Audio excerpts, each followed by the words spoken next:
Good morning. It's Monday and it's time for our devotion together. We are back in Hebrews this week with chapters 11 and 12. Chapter 11 being the famous Faith Hall of Fame chapter, right? So we'll read that over the next 2 days. I'll start today with verses 1 through 22.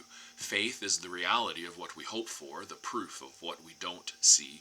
The elders in the past were approved because they showed faith. By faith we understand that the universe has been created by a word from God, so that the visible came into existence from the invisible. By faith Abel offered a better sacrifice to God than Cain, which showed that he was righteous, since God gave approval to him for his gift. Though he died, he's still speaking through faith. By faith Enoch was taken up so that he didn't see death, and he wasn't found because God took him up. He was given approval for having pleased God before he was taken up. It's impossible to please God without faith, because the one who draws near to God must believe that God exists and that God rewards people who try to find him. By faith Noah responded with godly fear when he was warned about events he hadn't seen yet. He built an ark to deliver his household. With his faith he criticized the world and became an heir of the righteousness that comes from faith. By faith Abraham obeyed when he was called to go out to a place that he was going to receive as an inheritance. He went out without knowing where he was going. By faith he lived in the land he had been promised as a stranger.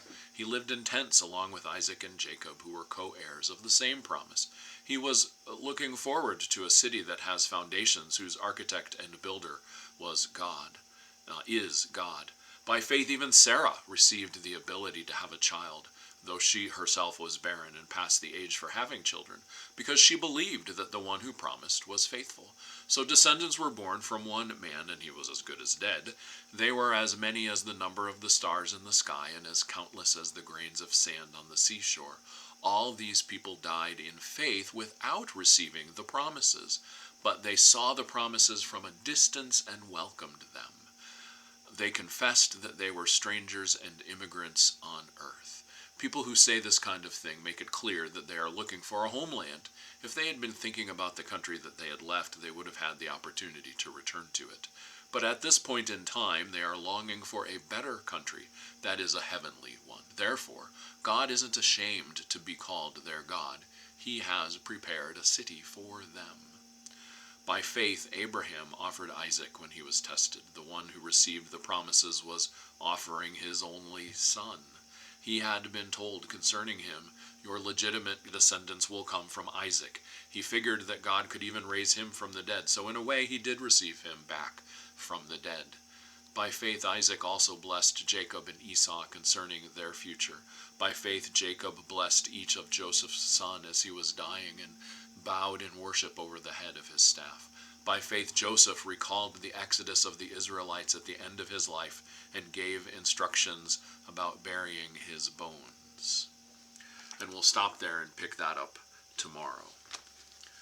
Today we sing with thankfulness for those who turned the tide.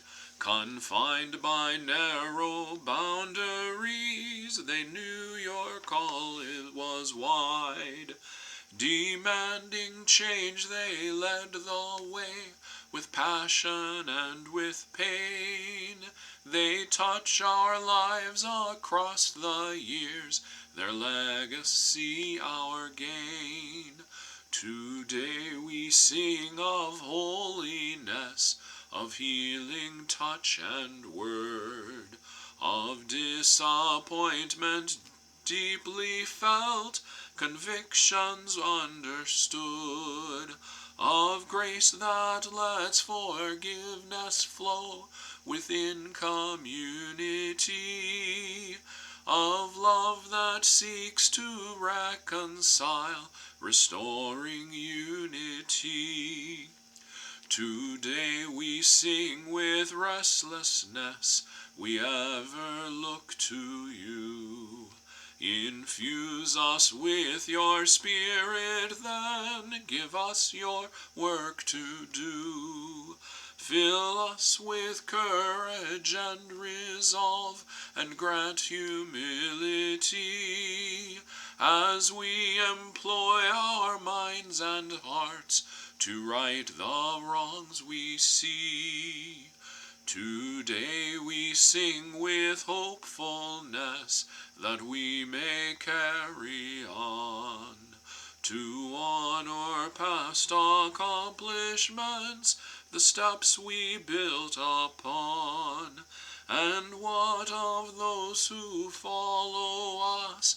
Your justice be their theme, a gifted generation poised, God challenge them to dream. Amen.